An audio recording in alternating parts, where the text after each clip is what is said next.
Hello বন্ধুরা, good afternoon. আজকে আমি নতুন রেসিপি নিয়ে এসেছি, ভোলা মাছের বাটি চচ্চড়ি। দেখো, ভোলা মাছগুলোকে ভেজে নিয়েছি নুন হলুদ দিয়ে। ভোলা মাছের বাটি চচ্চড়ি করার জন্য ফোড়নের জন্য কালো জিরে, দুটো শুকনো লঙ্কা নিয়েছি, সরু সরু করে আলু কেটে ধুয়ে রেখেছি। কড়াইতে সর্ষের তেল দিয়েছি গরম করার জন্য। দুটো বড় পেঁয়াজ কুচিয়ে নিয়েছি, একটা টমেটো কুচিয়ে নিয়েছি। তেলটা আমার গরম হয়ে গেছে, ওখানে কালো জিরে দিয়ে দিলাম একটুখানি, আর একটা শুকনো লঙ্কা দিয়ে দিলাম। দিয়ে এবার পেঁয়াজ কোচানোটা দিয়ে দেবো। দুটো পেঁয়াজ কুচিয়ে রেখেছিলাম আমি। আর একটা বাটিতে একটুখানি সর্ষে, হলুদ, কাঁচা লঙ্কা আর কাশ্মীরি লঙ্কা সব একসাথে বেটে বাটিতে জলে দিয়ে গুলে রেখেছি। এবার আমি আলুগুলো দিয়ে দিচ্ছি পেঁয়াজের মধ্যে। পেঁয়াজটা লাল লাল হয়েও গেছে, আলুগুলো দিয়ে নাড়াচাড়া করে নিচ্ছি।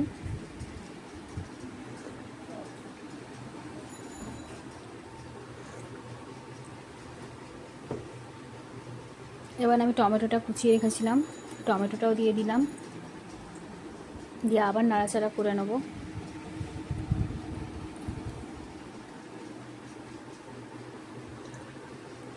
একটু ঢাকা দিয়ে দিচ্ছি আমি। এবার ঢাকাটা খুলে আর একটু নাড়াচাড়া করে নেব। করে নিয়ে এবার মশলাগুলো দেব। আলুটা আমার অনেকটা হালকা লাল লাল হয়ে গেছে।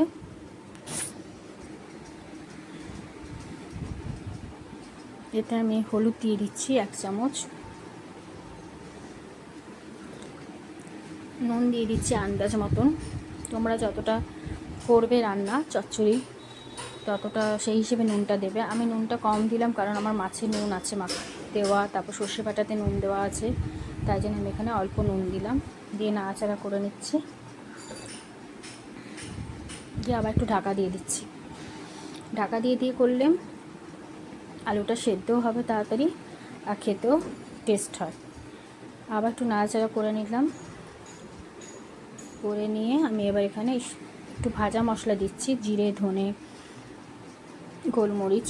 এই ভাজা মশলাটা আমি করে রেখেছিলাম আগে থেকেই। ভাজা মশলাটা 1 চামচ দিয়ে দিলাম, দিয়ে নাড়াচাড়া করে নিচ্ছি। তোমরা এইভাবে করো, ভোলা মাছের বাটি চচ্চড়ি অসাধারণ খেতে লাগে, টেস্টি। দেখো, সর্ষে বাটাটা আমার এখানে কাশ্মীরি লঙ্কা, একটু নুন, সামান্য হলুদ দিয়ে জলে গুলে রেখেছিলাম। এই মশলাটা এখানে দিয়ে দিচ্ছি।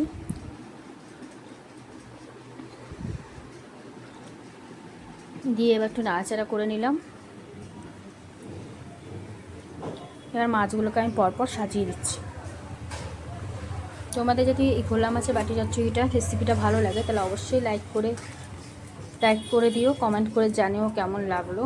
সাবস্ক্রাইব করতে ভুলো না, আর চটপট দেখে দেখে বাড়িতেও করে ফেলো। গরম ভাতের সাথে বাটি চচ্চড়ি থাকলে আর কোনো কিছু লাগবেই না, খুব সুন্দর খেতে লাগে। দেখো, আমার ভোলা মাছের বাটি চচ্চড়ি রেডি হয়ে গেছে, মাখা মাখা। 2-3টে আমি এখানে কাঁচা লঙ্কা দিয়ে দিয়েছি।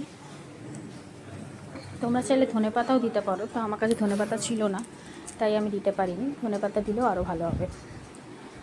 আমার ভোলা মাছের বাটি চচ্চড়ি ডান। তাড়াতাড়ি করে ফেলো বাড়িতে। Tata, by.